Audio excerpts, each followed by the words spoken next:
Okay, तो student आज की क्लास स्टार्ट करते हैं with the topic factors affecting Ohm's law.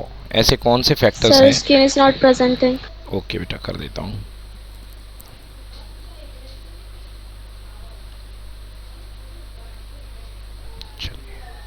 Okay, so our topic is factors on which resistance depends. तो आज हमें बात करनी है कि वे फैक्टर्स जिन पे अपना रेजिस्टेंस जो होता है वो डिपेंड करता है।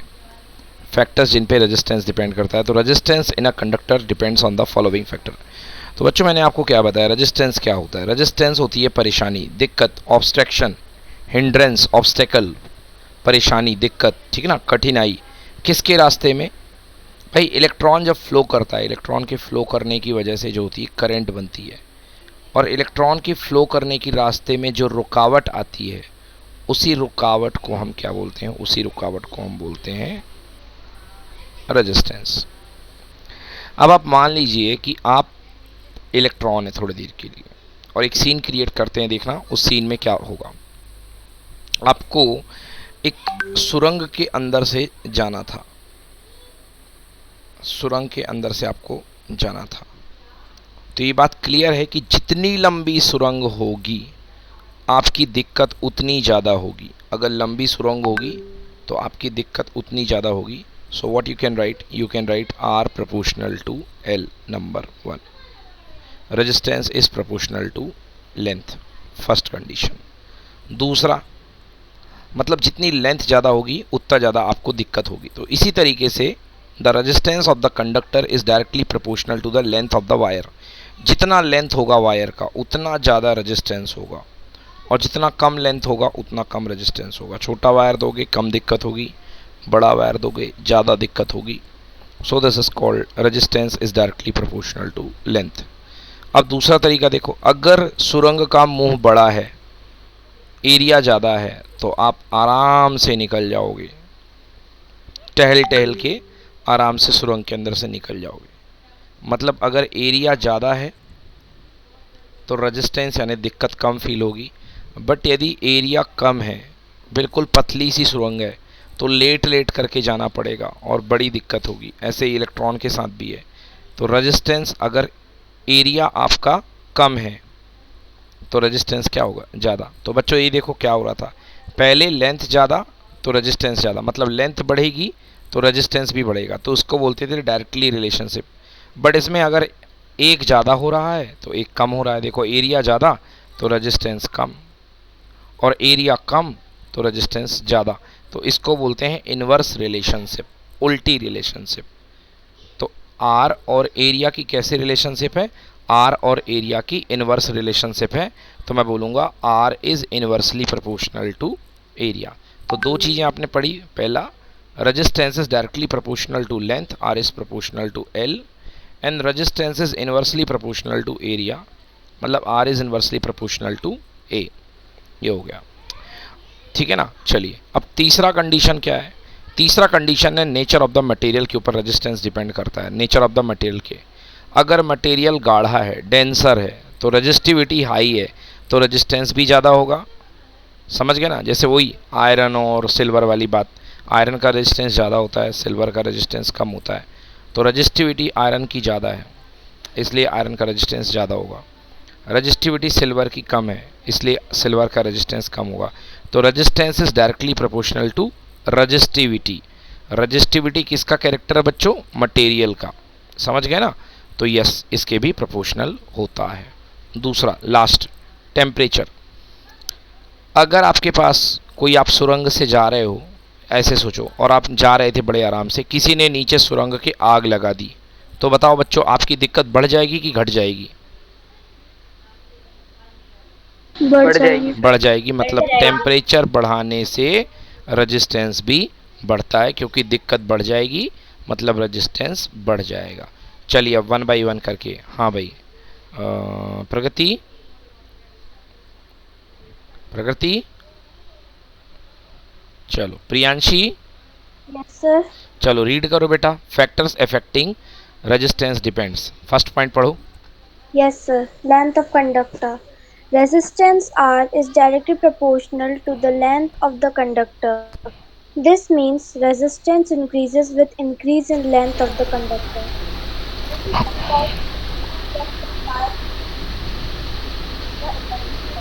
आपकी आवाज़ स्लो हो गई एकदम से। This is the cause that long electric wires create more resistances in the two the electric circuit. यही कारण इलेक्ट्रिक है कि करंट। ज़्यादा जो लंबी वायर होती हैं उनका रेजिस्टेंस ज़्यादा हुआ करता है। बोलो बच्चों, ये पॉइंट क्लियर हो गया पूरा? Yes sir. Yes sir. चलिए, so this is first point is length of the conductor. Second point area of cross section. Prakriti class में नहीं है क्या? Sir, might be some network issue. Okay, चलो ठीक है प्रियांशी, पढ़ो second point, area of the cross section. Area of cross section. Resistance R is inversely proportional to the area of cross section A of the conductor. This means R will decrease with increase in the area of conductor and vice versa. तो More इस तरीके area of conductor fa- More हाँ, area of conductor facilitates the flow of electric current through more area and thus decreases the resistance. This is the cause that thick copper wire creates less resistance to the electric current. Okay guys, तो मैंने अभी अभी आपको बताया कि अगर area ज़्यादा होगा तो रेजिस्टेंस कम होगा, क्योंकि आप आराम से इलेक्ट्रॉन्स निकल जाएंगे।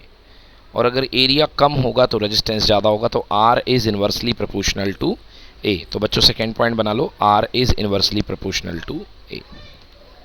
Okay, more area of the conductor facilitates the flow of electric current through the more area and thus decrease the resistance. अगर एरिया ज़्यादा होगा तो करंट कम हो जाएगी।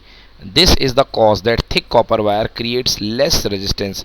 इसीलिए जो मोटी कॉपर वायर होती है उसका रेजिस्टेंस कम होता है, और जो पतली कॉपर वायर होती है उसका रेजिस्टेंस ज़्यादा होता है। ठीक है, चलो अगला पढ़ो बच्चों, nature of the material. Yes, sir. Nature of material. Wire used in electric current is circuit.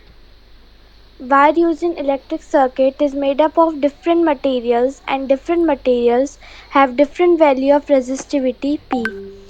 It is the property of material. Resistance R is directly proportional to the resistivity P of material. हाँ exactly, तो R is proportional to P। तो 3 point हो गए बच्चों यहाँ पे, है ना। तो यहाँ पे देखा आपने कि रेजिस्टेंस 3 चीज़ों पे यहाँ पे डिपेंड कर रहा है। एक आपका लेंथ पर, दूसरा एरिया पर, और तीसरा रेजिस्टिविटी पर। तो तीनों को मर्ज कर दीजिए, you merge all three them, then you have R is equals to rho L by A. तीनों को मर्ज कर दिया, R equals to rho L by A. Fourth point is temperature. Yes, continue बेटा। Yes, sir. Temperature. Resistance also varies with temperature. Resistance increases with increase in temperature and decreases with decrease in temperature. Exactly, when you increasing the temperature then resistance will be increases, and when you decreasing the temperature then resistance will be decreases. So guys, अगर बताओ आपको कहीं पर कोई doubt है किसी line पे इस पूरे पैराग्राफ में, देखिए जल्दी से आप लोग। Sir, nature of material. Okay, nature of material. देखिए बेटा, नेचर ऑफ मटेरियल ये होता है बेटा, जैसे आपने देखा होगा कि सन में आपने 3 चीज़ों को रखा। आपने एक कॉपर का बर्तन रखा, आपने एक सिल्वर का बर्तन रखा, और आपने स्टील का बर्तन रखा धूप में। समझ गए ना, धूप में। तो मुझे ये बताओ प्रगति की तीनों एक ही टाइम पे बराबर बराबर गर्म होते हैं कि कोई ज़्यादा गर्म होगा कोई कम गर्म होगा, अगर आपने सेम टाइम के लिए रखा है तो? So different. Different different. देखो तो मैं बता दूं आपको कि सबसे ज़्यादा गर्म यहाँ पे जो होगा कॉपर का बर्तन होगा, क्योंकि कॉपर जो होता है वो हीट को अच्छा एब्जॉर्ब करता है। इसी तरीके से डिफरेंट डिफरेंट मटेरियल का खुद की एक रजिस्टिविटी होती है, मटेरियल की प्रॉपर्टी होती है, उस प्रॉपर्टी को बोलते हैं रजिस्टिविटी। जिसकी रजिस्टिविटी सबसे कम होगी वो सबसे अच्छा कंडक्टर होगा, और जिसकी रजिस्टिविटी ज़्यादा होगी वो गंदा कंडक्टर होगा। तो जो सिल्वर की रजिस्टिविटी है वो बहुत कम है, इसलिए सिल्वर जो है सबसे अच्छा कंडक्टर होता है। तो रजिस्टिविटी मटेरियल पे डिपेंड करती है, और रजिस्टिविटी पे कौन डिपेंड करता है? रेजिस्टेंस। रजिस्टिविटी ज़्यादा तो रेजिस्टेंस ज़्यादा। समझ में आया? तो R is proportional to rho. Clear हुआ बच्चों? Yes, sir. हाँ, तो तीनों को मर्ज कर दिया यहाँ पे, है ना। तीनों को मर्ज कर देते हैं तो आप एक्चुअली मर्ज करने से रो नहीं आता, रो एक कांस्टेंट है, वो इस तरीके से आता है। आप लोग लिख लीजिए, लिखो R is proportional to L and R is inversely proportional to area, equation number 1 and equation number 2, ऐसा करके लिखो।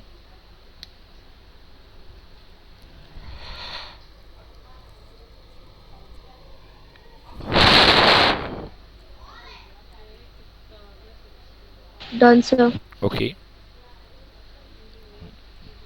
देखिए तो आपने क्या लिखा, आपने लिखा R is proportional to L, equation number 1, and R is inversely proportional to area, equation number 2। लिखो बच्चों, by combining first and second, दोनों को मर्ज करने पर,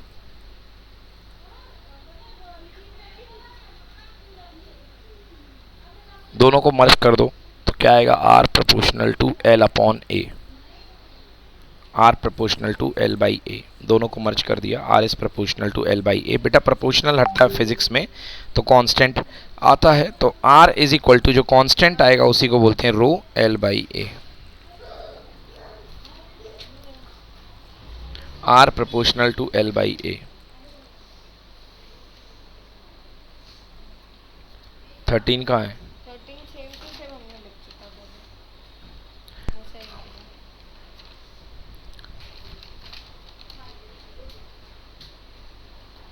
okay, R proportional to L by A. Done sir. Okay, तो देखिए R proportional to L by A, यहाँ पे लिखो here rho is a constant, here rho is a constant called resistivity, resistivity या इसी का नाम है बच्चों specific resistance, specific resistance of conductor.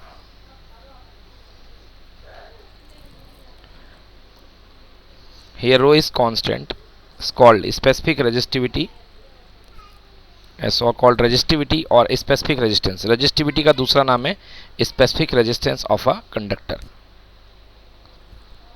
चलिए स्टेट्स कीजिए, स्टेट्स।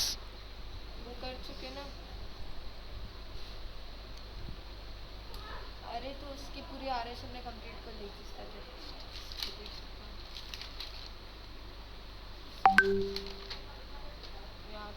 सर। हाँ बेटा बोलो। सर हीट भी तो डायरेक्टली प्रोपोर्शनल है रेजिस्टेंस के, तो फिर वो फॉर्मूले में क्यों नहीं आया? कौन कौन प्रोपोर्शनल है? हीट। Yes sir. अरे देखो रेजिस्टेंस किन पे डिपेंड करता है? हीट रेजिस्टेंस पे डिपेंड करती है। हम हीट की डिपेंडेंस नहीं देख रहे हैं, हम ये देख रहे हैं कि रेजिस्टेंस किस पे डिपेंड करता है। तो रेजिस्टेंस जो है वो इन बातों पे डिपेंड करता है, समझ में आया? Yes sir. हाँ, हम हीट की डिपेंडेंस देखेंगे तो आएगा ना। जब हम हीट को पूछेंगे हीट किन किन बातों पे डिपेंड करता है तो फिर हीट भी आएगा। बट अभी हम यहाँ पे देख रहे हैं कि किस पे डिपेंड करता है आपका रेजिस्टेंस, ठीक है ना। तो ये हो गया आपका फॉर्मूला। तो बच्चों फॉर्मूला लिख लो, R equals to rho L upon A. Yes, ये हो गया।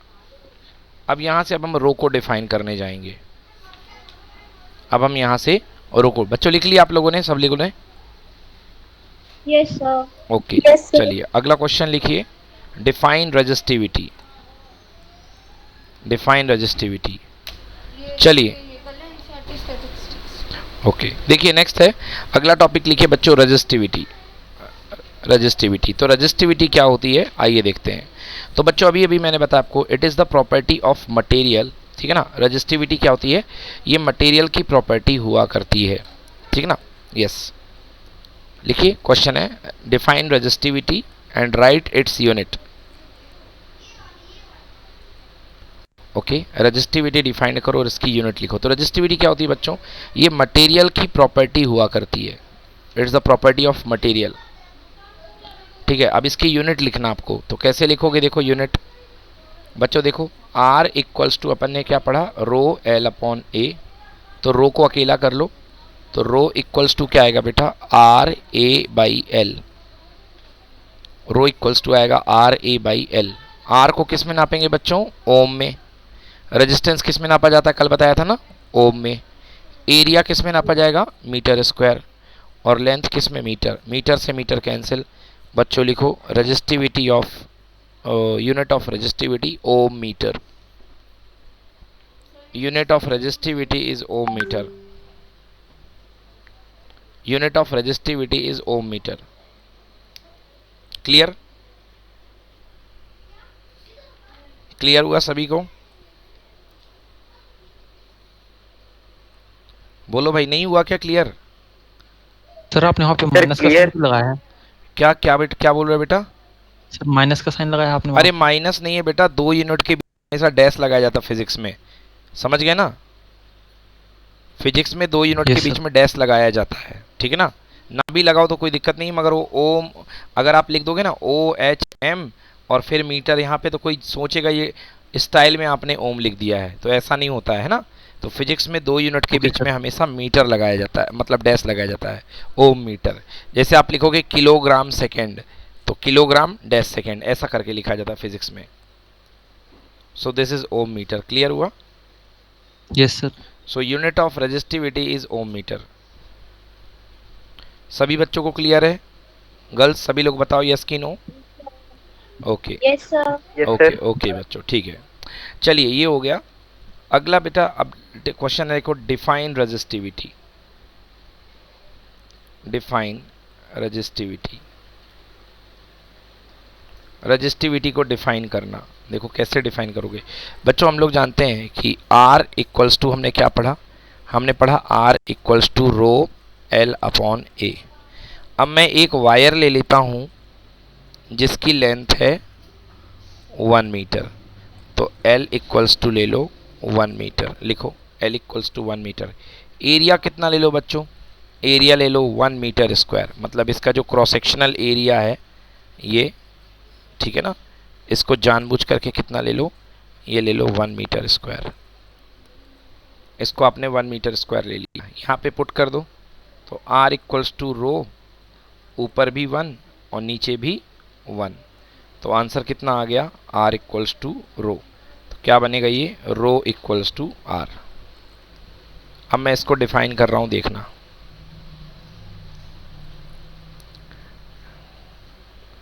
लिखो लिखो mathematically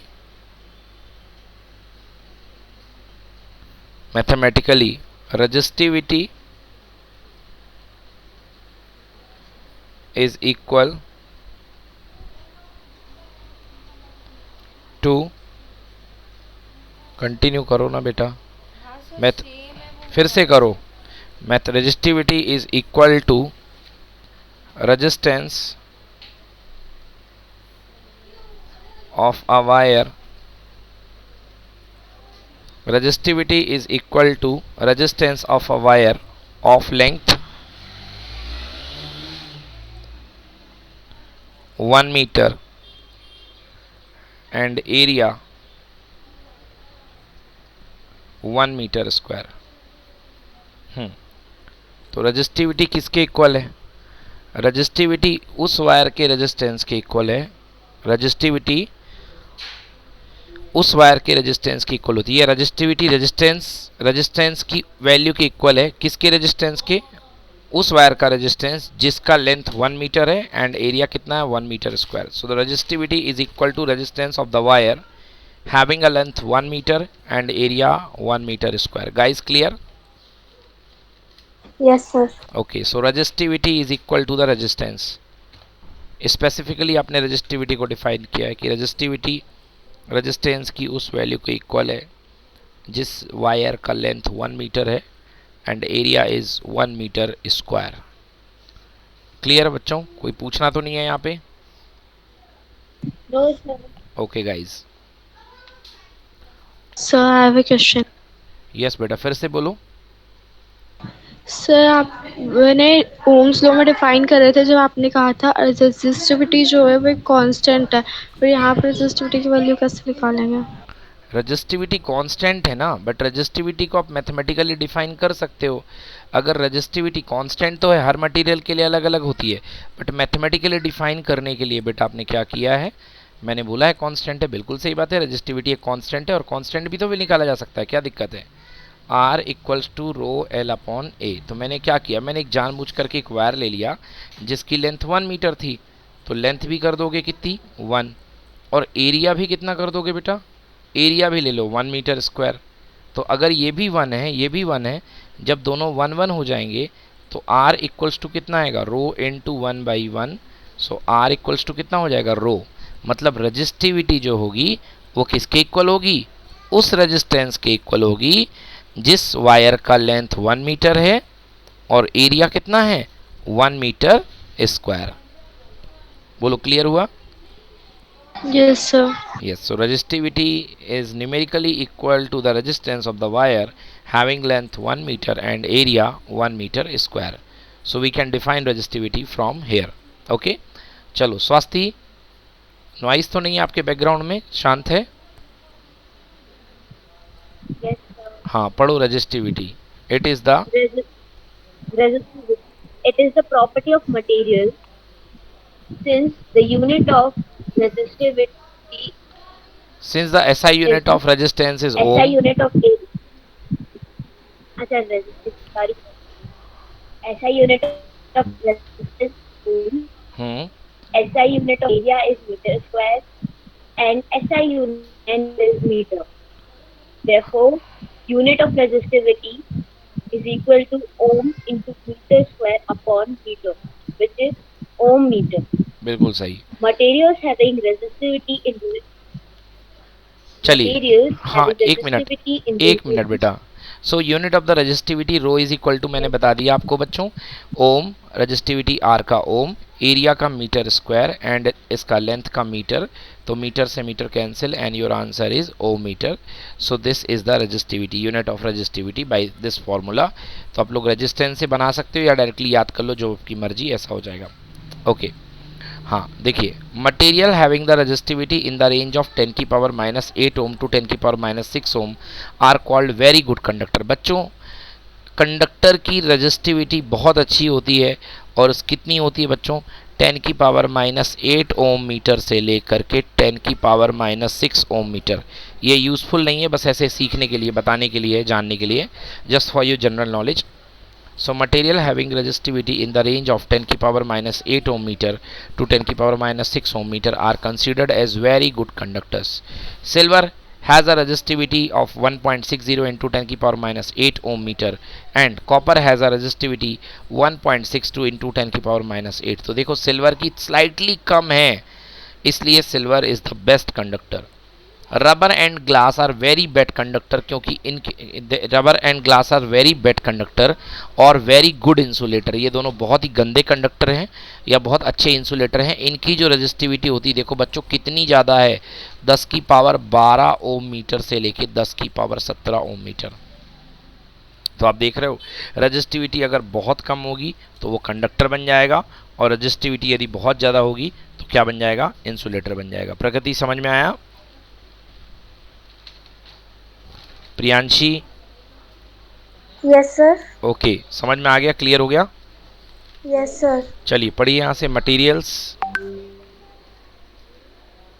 yes sir. materials having resistivity हाँ बेटा प्रियांशी पढ़ रही है। से पढ़ना है। हाँ प्रियांशी पढ़ लेगी, पढ़ो बेटा। Yes, sir. Materials having resistivity in the range of 10 to the power -8 ohm meter to 10 to the power -6 ohm हाँ meter. इसको ऐसे बोलो, 10 की पावर -8 ओम मीटर टू 10 की power -6 ohm metre. Okay, sir. To 10 to the power -6 ohm meter are considered as very good conductors.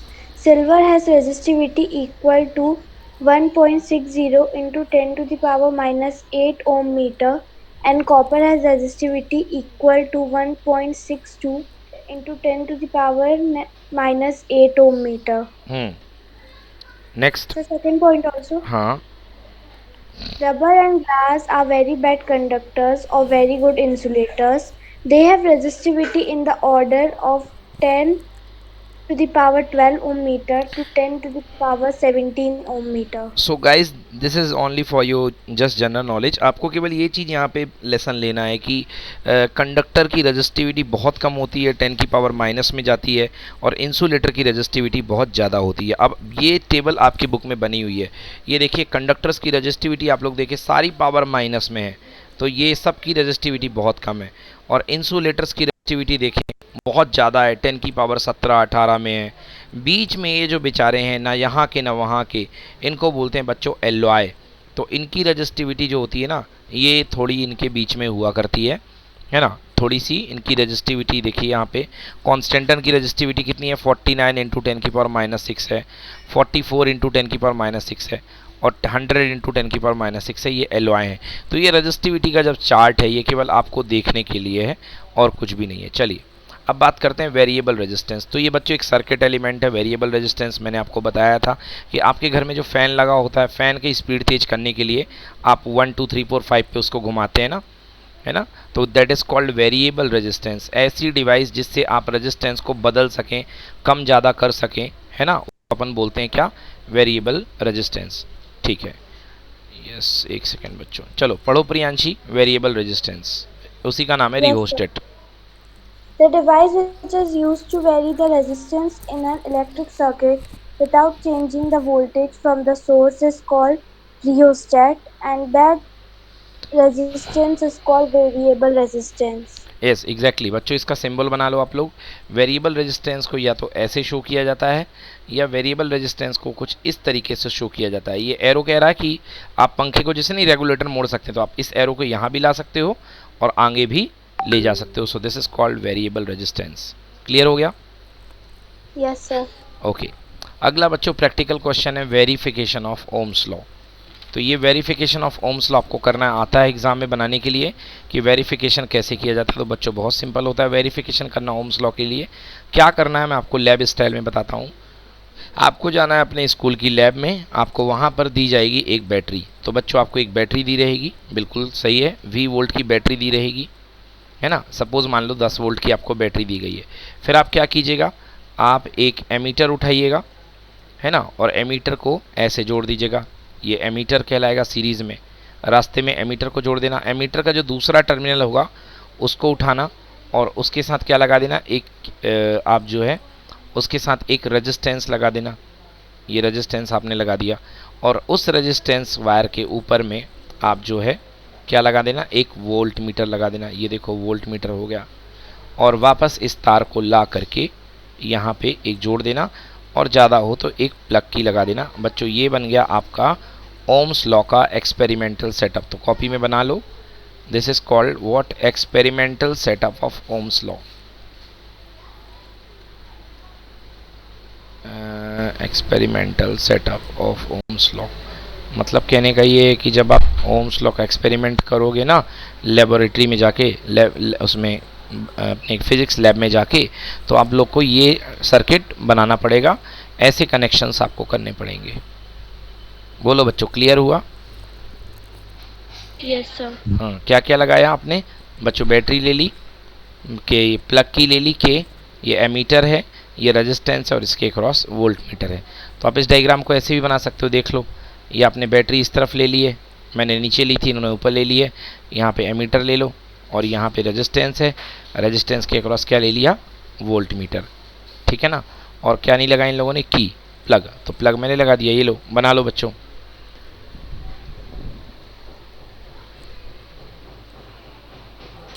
ठीक है, बोलो clear? हाँ, अब देखिए क्या करना है बच्चों, आपको करना ये है कि आपको वोल्टेज की वैल्यू बदलनी है और करंट की वैल्यू अपने आप बदलेगी। तो आपने वोल्टेज की वैल्यू सपोज़ 1 वोल्ट ले ली, तो करंट की वैल्यू भी मान लो आ गई 1। तो ये है वोल्टेज वाला एक्सिस और ये है करंट वाला एक्सिस। तो आपने वोल्टेज बढ़ाएंगे, वोल्टेज आपने बढ़ा दिया, करंट भी बढ़ गई। देखो दोनों का कट पॉइंट ये मिल गया। और वोल्टेज बढ़ाया, करंट और बढ़ गई, तो कट पॉइंट ये मिल गया। जब तीनों वोल्टेज और करंट के पॉइंट को मैंने ज्वाइन किया, 2-3 ऑब्जर्वेशन को, तो बच्चों हमारे पास एक स्ट्रेट लाइन आती है। तो हमारे पास स्ट्रेट लाइन आना चाहिए। हाँ स्वास्थी, आप कुछ पूछ रही थी? यस पूछो बेटा। सर, ऊपर वाला थोड़ा सा डायग्राम एक बार और एक्सप्लेन। ऊपर वाला डायग्राम एक्सप्लेन कर दूं। देखो बेटा, आपको एक्सपेरिमेंटल सेटअप करना है ओम्स लॉ का। तो लैब में आपको क्या मिलेगी, एक बैटरी मिलेगी, ये बैटरी मिल गई। इसके बाद आप क्या करना है, एक एमीटर जोड़ देना। फिर इसके बाद आपको एक रेजिस्टेंस वायर मिलेगा जिसका आपको रेजिस्टेंस निकालना पड़ेगा, तो उसके अक्रॉस में क्या लगा देना, वोल्ट मीटर ऊपर लगा देना, बस हो गया, बन गया डायग्राम। और यहाँ पे स्विच लगा करके डायग्राम पैक कर दो, बन गया ओम्स लॉ का डायग्राम। अब क्लियर है? Yes sir. चलो प्रियांशी पढ़ो, setup the circuit. Yes, sir. Set up a circuit as shown above. Note reading in the ammeter and voltmeter at different values of potential by changing the battery. Every time you will find different values of current I and potential difference V in ammeter and voltmeter.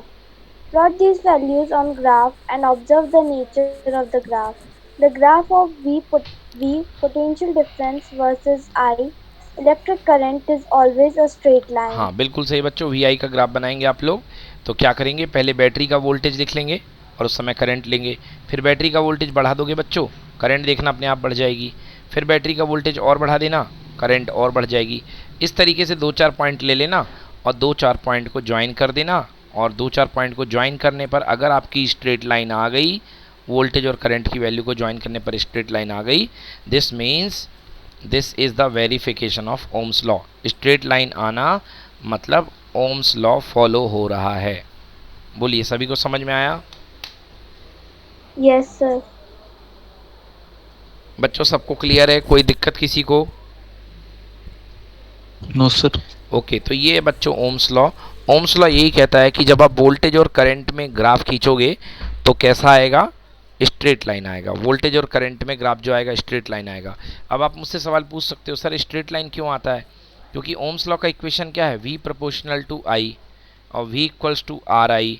तो देखो V की power भी कितनी है 1, I की power भी कितनी है 1, और मैंने चैप्टर नंबर 3 में पढ़ाया था कि जब दोनों पावर 1 हो तो कैसा इक्वेशन बनता है, linear equation.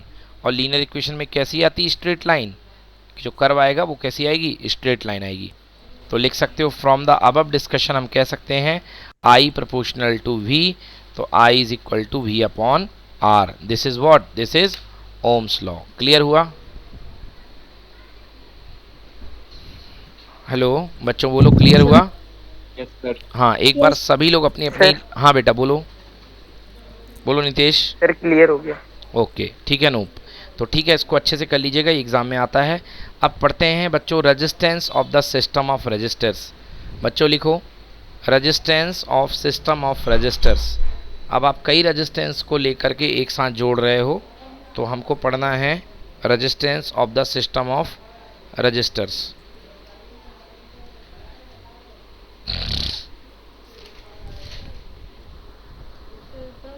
Resistance of system of registers.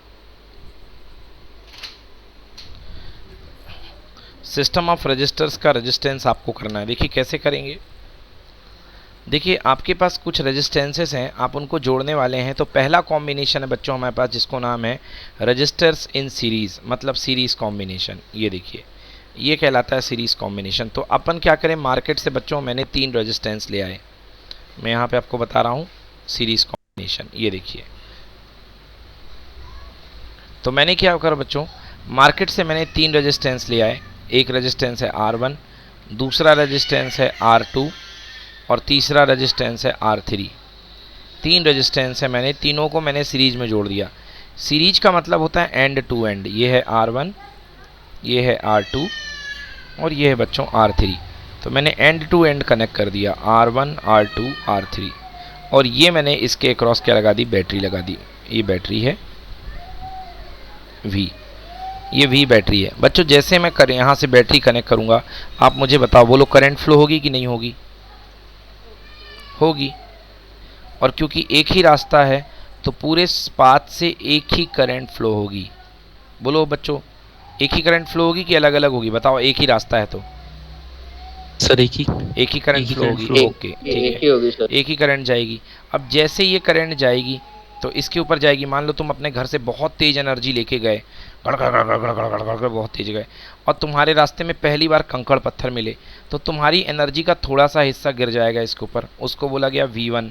फिर तुम आगे जाओगे, फिर थोड़ा सा एनर्जी का हिस्सा और गिर जाएगा V2, और फिर और आगे जाओगे, फिर तुम्हारा एनर्जी का हिस्सा और गिर जाएगा, दैट इज़ कॉल्ड V3, और लौट करके तुम वापस आ जाओगे घर। समझ गए ना? तो आप क्या कह सकते हो कि जो मेरा पूरा वोल्टेज था वो 3 लोगों में बट गया। V equals to V1 plus V2 plus V3। बोलो बच्चों यस और नो। जो टोटल वोल्टेज आपका होगा वो क्या होगा सीरीज में? V1 plus V2 plus V3। Yes की नो? Yes sir. ओके, तो V क्या होता है बच्चों? V होता है मेरे पास पूरे सर्किट की करंट और पूरे सर्किट का resistance IR equal to V1।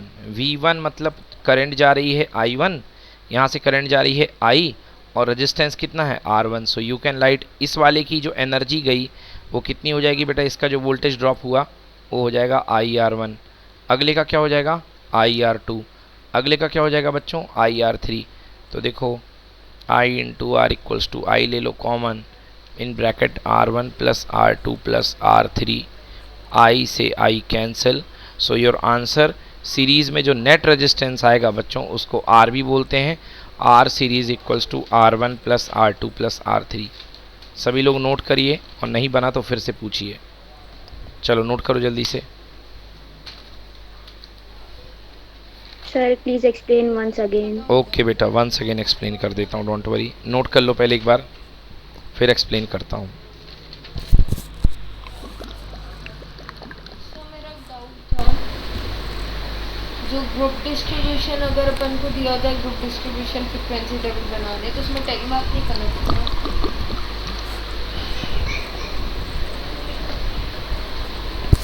पूछा नहीं गया होगा, करना पड़ सकता है,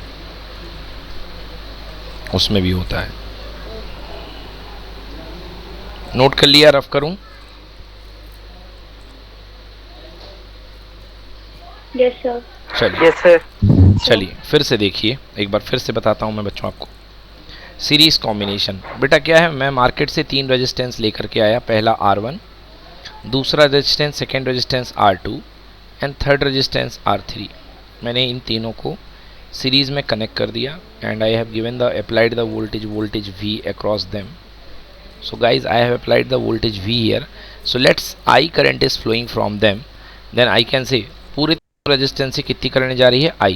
मतलब ये जो वोल्टेज है बेटा V, ये वोल्टेज V को ये भी शेयर करेगा, ये भी शेयर करेगा, ये वाला भी रेजिस्टेंस खाएगा, ये भी रेजिस्टेंस खाएगा। So I can write total voltage V imparted into the 3 part V1 plus V2 plus V3। Now अब जो V का फॉर्मूला क्या होता है? अभी ओम्स लॉ पढ़ा आपने, V इक्वल्स टू IR होता है। तो यहाँ पे V क्या है? पूरे सर्किट का वोल्टेज। तो पूरे सर्किट का वोल्टेज है और पूरे सर्किट की करंट कितनी है? I, और पूरे सर्किट का रेजिस्टेंस क्या मान लो? R। तो I into R equals to V1 किसका वोल्टेज है बेटा? इसके ऊपर V1 जो वोल्टेज गया। तो V1 कितना होगा? करंट कितनी जा रही है? I, बट इसका रेजिस्टेंस कितना है? R1। सिमिलरली करंट अगले वाले में I, resistance R2। Similarly current I, resistance R3। So I multiplied by R, I can take common, so it would be here R1 plus R2 plus R3. Okay, we can cut I to I and answer will be R total resistance of the system equal to individual R1 plus R2 plus R3. बच्चों समझ में आया कि नहीं आया? बताओ। हाँ, so total resistance जो होगा वो तीनों का या चारों का, जितने भी जुड़े होंगे सबका रेजिस्टेंस का इंडिविजुअल सम होता है।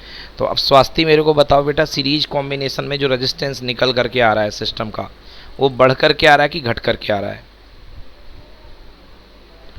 जो टोटल रेजिस्टेंस आ रहा है सर इक्वल है। इक्वल है? हाँ। इक्वल नहीं है बेटा, बढ़ रहा है ना, तीनों का एडिशन हो गया ना।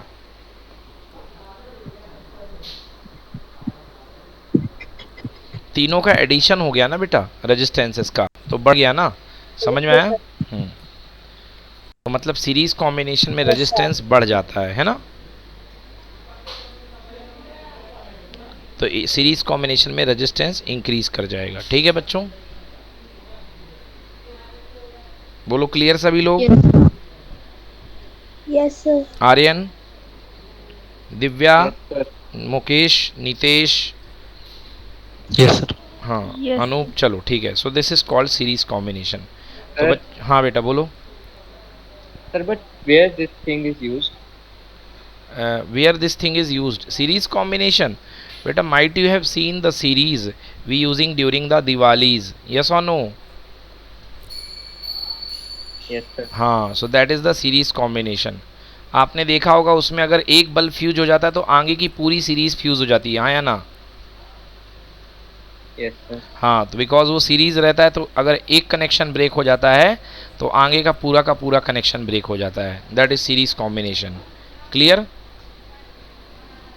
Yes, sir. Okay. Let's come. So बच्चों पढ़िए प्रियांशी यहाँ से. रजिस्टर्स इन सीरीज कॉम्बिनेशन पढ़ो. When Yes, sir. When resistors are joined from end to end, they are said to be in series combination. Value of current in the ammeter is same irrespective of its position in the circuit. So we conclude that in a series combination of resistors, the current is same in every part of the circuit or same current flow through each resistor.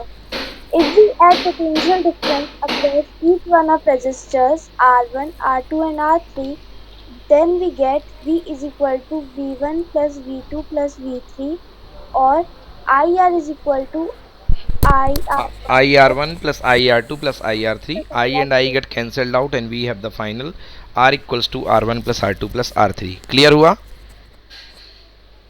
Yes, sir. Okay. So पढ़ो. So in this case So in this case, the total resistance of the system is equal to the sum of resistance of all the resistors in the system. हाँ, मतलब If इस case n में जो एक resistors minute इसका मतलब अगर सारे रेजिस्टेंस जो टोटल होगा वो क्या होगा? सारे इंडिविजुअल रेजिस्टेंसेस का सम होगा. ओके. हाँ, लास्ट लाइन पढ़ो बेटा. If n resistors If n resistors are connected in series combination, then R is equal to R1 plus R2 plus R3 plus plus dot dot Rn. dot up to Rn, है ना? Actually we have seen that if we had connected the three resistors, then the answer is R1 plus R2 plus R3. If we connecting the four resistor, then answer will be R1 plus R2 plus R3 plus R4. But if we are going to connected n resistances, then answer will be R1 plus R2 plus R3 up to Rn. समझ में आया अच्छे से? चलिए बच्चों, clear ना अच्छे से सभी को यहाँ तक? Yes Yes, sir. sir. हाँ, दिस इज़ वेरी इंपॉर्टेंट. चलो अब पढ़ते हैं बच्चों next. Resistances in parallel. Parallel का मतलब क्या होता है बेटा? पैरेलल का मतलब होता है across the two point connect करना. ये है अक्रॉस द टू पॉइंट. तो अभी आप एंड टू एंड कनेक्ट कर रहे थे, बट अब आप पैरेलल कनेक्ट कर रहे हो. बच्चों पैरेलल में क्या सेम होता है? पैरेलल में वोल्टेज सेम होता है. तो इस वाले को भी कितना वोल्टेज मिलेगा? V वोल्टेज जितना आपने लगा रखा है नीचे. इस वाले को भी कितना वोल्टेज मिलेगा? V. और लास्ट वाले को भी कितना वोल्टेज मिलेगा? V. तो पैरेलल में वोल्टेज सेम होता है, बट यहाँ से करंट चलेगी I. तो करंट यहाँ पे तीन रास्ते में बढ़ जाएगी. तो कहीं I1 चली जाएगी, कहीं I2 चली जाएगी और कहीं I3 चली जाएगी. बोलो यस और no? Yes sir. Okay. Yes, sir. तो बच्चों मुझे ये बताओ, may I write like this? Total current I is equal to I1 plus I2 plus I3. बोलो हाँ. Yes yes sir. Now we have the formula V equals to RI. Then I total current equal to total applied voltage upon total resistance. Agree? Yes sir. Yes, So sir. I is equal to V by R. Now I1. Aryan बता बेटा I1 कितना होगा? इससे कितनी current जाएगी आर्यन? जल्दी बताओ first वाले से. आर्यन बताओ जल्दी से, फर्स्ट वाले से कितनी करंट जाएगी? अरे V बाई R1 लगाओ ना फॉर्मूला, V अपॉन R का फॉर्मूला. बोलो वोल्टेज कितना है R1 के अक्रॉस? आर्यन वोल्टेज कितना है? कोई भी बोल दो बच्चा. Clear? वोल्टेज सर कितना सेम है है? वोल्टेज. Same V1. वोल्टेज है. V है V. और रेजिस्टेंस कितना है? R1. हाँ, नेक्स्ट में वोल्टेज कितना? V. रेजिस्टेंस कितना? R2. नेक्स्ट में वोल्टेज कितना? V. रेजिस्टेंस कितना? R3. समझ में आया कि नहीं आया? Yes sir. So V upon R equals to, V बेटा कॉमन आ रहा है, so 1 by R1 plus 1 by R2 plus 1 by R3. यार कॉमन पार्ट को कैंसिल कर दो. सो कितना आ गया? 1 upon R equals to 1 by R1 plus 1 by R2 plus 1 by R3. तो बच्चों ये है पैरेलल कॉम्बिनेशन. नोट करो अच्छे से, डायग्राम बनाओ सुंदर सुंदर बढ़िया, और पूरा ये डेरिवेशन नोट करो.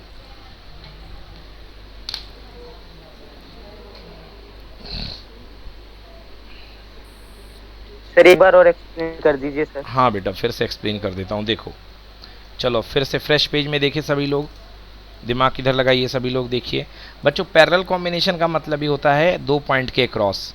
तो ये मान लो एक पॉइंट ए है और एक पॉइंट बी है, इसके अक्रॉस आपने पहला रेजिस्टेंस लगाया। Suppose this is first resistance, this is R1, this is second resistance, ये है R2 और ये है थर्ड रेजिस्टेंस। तीन लगा दिए, लगाने को कितने भी लगा सकते हो। This is R3। चलो अब इसके अक्रॉस आपने बैटरी लगा दी V वोल्टेज की, ठीक है ना। V वोल्टेज की आपने क्या लगा दी, बैटरी लगा दी। तो जब यहाँ पे वोल्टेज V मिलेगा तो ए पॉइंट और B पॉइंट के अक्रॉस नेट वोल्टेज सभी को कितना मिलेगा, V मिलेगा, क्योंकि V किस पे जा रहा है, A और B के आजू बाजू ही तो जा रहा है।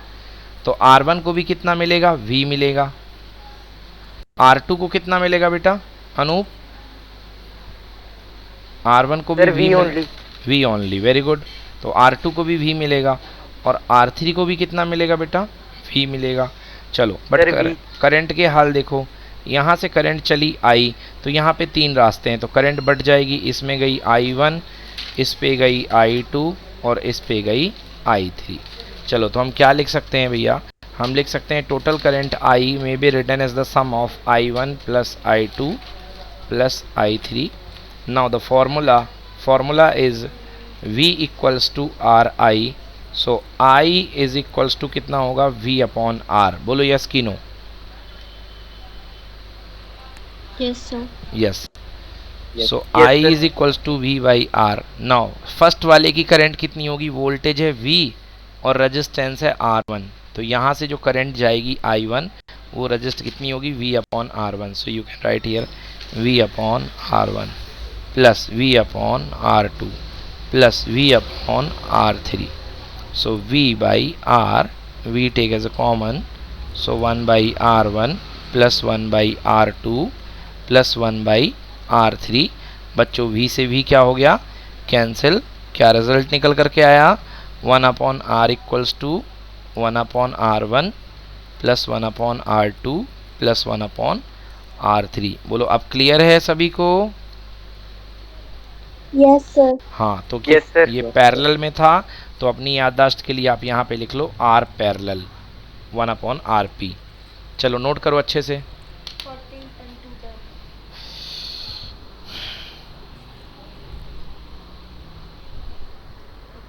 Done sir. Done.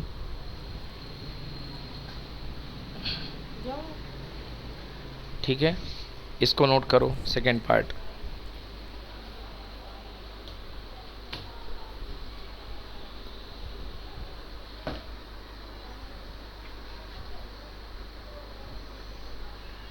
Done sir. Okay, so guys this is complete. बेटा सबने लिख लिया, अनूप आपने लिख लिया। Yes sir. Okay, Nitesh, Aryan, Priyanshi, yes sir, लिख लिया। Prakriti, yes sir. स्वाति लिख लिया बेटा। Yes sir. ये ओके, यस बेटा, good.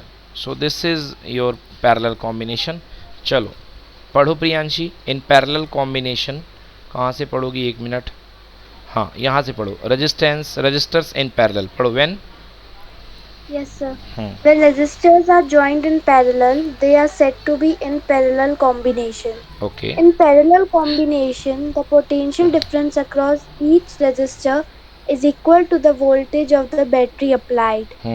When resistors are connected in parallel, the sum of the current flowing through all the resistance is equal to total current flowing in the circuit. therefore I is equal to I1 plus I2 plus I3, और VR is equal to V by R1 plus V by R2 plus V by R3. Okay, we cancel out कर दिया और क्या आ गया, 1 upon R equal to 1 upon R1 plus 1 upon R2 plus 1 upon R3. Very good. तो तीन resistance हैं, तो अपॉन में चला गया। तो बेटा देखो, रेसिप्रोकल होके सम हो रहा है, तो जो आंसर आएगा वो बहुत छोटा निकलेगा। जैसे कैसे, देख लो। जैसे मान लो बच्चों, आपके पास एक रेजिस्टेंस है 2 ओम का और दूसरा रेजिस्टेंस भी आपके पास है कितने ओम का, मान लो आपके पास दूसरा रेजिस्टेंस है 4 ओम का, और आपने दोनों को पैरेलल कर दिया। तो देखो आंसर कितना आएगा इसका, आंसर आएगा 1/r equal to 1/2 plus 1/4, because formula क्या पढ़ा है 1/r1 प्लस 1/r2, तो 1/r इक्वल्स टू पैरेलल बेटा कितना आएगा एलसीएम 2 और 4 का 4 आएगा, 4 में 2 का डिवाइड किया ये आ गया, यहाँ आ गया 1, सो 1/r इक्वल्स टू कितना हो गया बेटा 3/4, okay 1/r equals to 3/4, so r equals to कितना हो जाएगा, पलट दो दोनों को 4/3, आंसर 1 पॉइंट समथिंग समथिंग आएगा। अब देखो छोटा रेजिस्टेंस कितना है 2 का है और ये उससे भी छोटा आ रहा है बिकॉज ये 1 पॉइंट समथिंग समथिंग है, मतलब इसमें जो रेजिस्टेंस आता है वो बहुत छोटा हो करके आता है। तो पैरेलल कॉम्बिनेशन में रेजिस्टेंस कम हो जाता है और सीरीज कॉम्बिनेशन में रेजिस्टेंस ज़्यादा हो जाता है। तो बताओ बच्चों घर की फिटिंग के लिए कौन सा अच्छा कॉम्बिनेशन होगा, रेजिस्टेंस कम करने वाला या रेजिस्टेंस ज़्यादा करने वाला? सर कम करने वाला। तो कम करने वाला कॉम्बिनेशन कौन सा होता है, सीरीज की पैरेलल? सब पैरेलल। तो घर में कैसी सेटिंग करवाओगे बताओ, सीरीज की पैरेलल? सब पैरेलल। बिल्कुल सही, बिल्कुल सही। पढ़ो यहाँ से Priyanshi, show in this case. Yes, sir. So in this case, the reciprocal of total resistance of the system is equal to the sum of reciprocal of the resistance of resistors. If n resistors are connected in parallel combination, then 1/r is equal to 1/r1 plus 1/r2 plus 1/r3 plus ... till 1/rn. if n resistance are connected then we should take up to rn, तो वही लिख दिया है। now note पढ़ो, when number of Yes, sir. Note: when number of resistors are connected in parallel, then their combined resistance is less than the smallest individual resistance. While in series combination, equivalent resistance is always greater than any individual resistance. yes exactly, तो series में resistance बढ़ करके आता है और parallel में resistance घट करके आता है। चलिए, तो ये हो गया बच्चों हमारा सीरीज एंड पैरेलल कॉम्बिनेशन। ये देखिए, अब देखते हैं सीरीज़ और पैरेलल में कंबाइन किस तरीके से करते हैं। ये देखिए सीरीज़ है, 2 बल्ब ले लिए, तो 2 बल्ब में ये पहला बल्ब लगा दिया और ये दूसरा बल्ब लगा दिया और इस टर्मिनल में बैटरी लगा दी। बच्चों ये देखो केवल एक ही रास्ता है करंट के लिए, ये कहलाएगा सीरीज़ कॉम्बिनेशन। बोलो यस कि नो? Yes sir. ओके, अब देखो दूसरा तरीका, ये बैटरी है, ये प्लस है, ये माइनस है, एक कनेक्शन यहाँ से एक बल्ब को मिला है और वहीं से कॉमन कनेक्शन दूसरे बल्ब को मिला है। समझ में आया? तो ये देखो ये कौन सा कनेक्शन है, देखो करंट इसको भी जाएगी और करंट इसको भी जाएगी, तो ये कौन सा कनेक्शन है बोलो? पैरेलल। पैरेलल, हाँ पैरेलल, ठीक है ना। तो हमारे घर में जो सप्लाई होती है ना वो पैरेलल हुआ करती है। क्यों? अगर सीरीज सप्लाई होगी हमारे घर में तो एक कमरे की अगर लाइट गोल हो गई, अगर एक ने अपने कमरे का स्विच ऑफ कर दिया तो सब के कमरे की लाइट बंद हो जाएंगी अपने आप। क्यों? जैसे ये मान लो ये पहला बल्ब है, ये बल्ब लगा हुआ है मान लो नीतीश के कमरे में, ये वाला बल्ब लगा हुआ है अनूप के कमरे में, ये वाला बल्ब लगा हुआ मान लो मेरे कमरे में। समझ गए ना? ये स्विच है S1, ये S2, ये S3। अब देखो ये स्विच यहाँ से ओपन है तो सप्लाई जा ही नहीं पाएगी। हाँ, अगर तीनों बंद होते तो चली जाती, ये पहले दूसरा स्विच और ये तीसरा स्विच। तो देखो अभी ये भी क्लोज है तो चली जाती करंट, ये भी क्लोज है चली जाती, ये भी क्लोज है चली जाती। बट जैसे ही एक उठ जाएगा तो करंट रुक जाएगी। देखो इसमें जैसे ये बल्ब फ्यूज हो गया, तो ये बल्ब जैसे फ्यूज हो गया तो करंट यहाँ जाके आगे नहीं जा पाएगी, तो पूरा आगे का सिस्टम ठप पड़ जाएगा। इसलिए सीरीज़ कॉम्बिनेशन अच्छा कॉम्बिनेशन नहीं है, पैरेलल अच्छा है। पैरेलल क्यों अच्छा है? देखो पैरेलल में इसलिए अच्छा है, एग्जाम्पल में देखो, जैसे मान लो 2 बल्ब कनेक्टेड है पैरेलल में, तो ये बैटरी है ना, एक बल्ब आपने ऐसे लगा दिया, ये देखिए ये आपने एक बल्ब लगा दिया ये वाला, और दूसरा बल्ब भी जो है इसी को लेकर के आपने ऊपर लगा दिया, ये देखिए बल्ब लगा दिया। अब करंट 2 रास्ते में चली, एक करंट चली यहाँ I1 और एक करंट चली यहाँ I2। मान लो गलती से ये बल्ब फ्यूज हो गया, तो अगर ये बल्ब फ्यूज हो गया तो यहाँ की करंट जाना तो रुक जाएगी, बट यहाँ वाली करंट जाना रुकेगी क्या? ऊपर वाली की वो चलती रहेगी, बताओ? वो चलती रहेगी, तो ये वाला बल्ब ऑन रहेगा और ये ऑफ हो जाएगा। इस वजह से इसके ऑन रहने से ये हमेशा ग्लो करेगा। समझ गए ना? तो इसलिए सारी सप्लाई किस में होती है? पैरेलल में।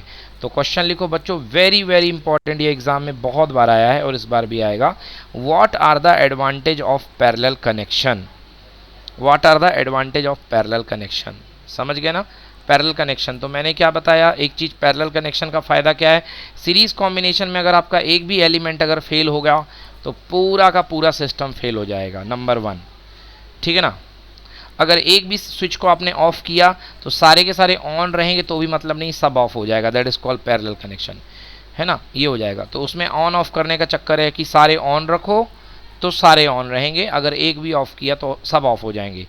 दूसरा, सीरीज़ कॉम्बिनेशन में अगर एक कोई बल्ब फ्यूज हो गया तो आप ऑन भी कर दोगे तो कोई मतलब नहीं है, सारा का सारा सिस्टम ठप हो जाएगा। तीसरा, सीरीज़ कॉम्बिनेशन में रेजिस्टेंस ज़्यादा होता है मगर पैरेलल कॉम्बिनेशन में रेजिस्टेंस कम होता है, इसलिए पैरेलल कॉम्बिनेशन अच्छा है। चलो पढ़ो, यहाँ से पढ़ो Priyanshi. In series connection, Yes, sir. Advantages of parallel connection. In series connection, either all devices are on or all are off.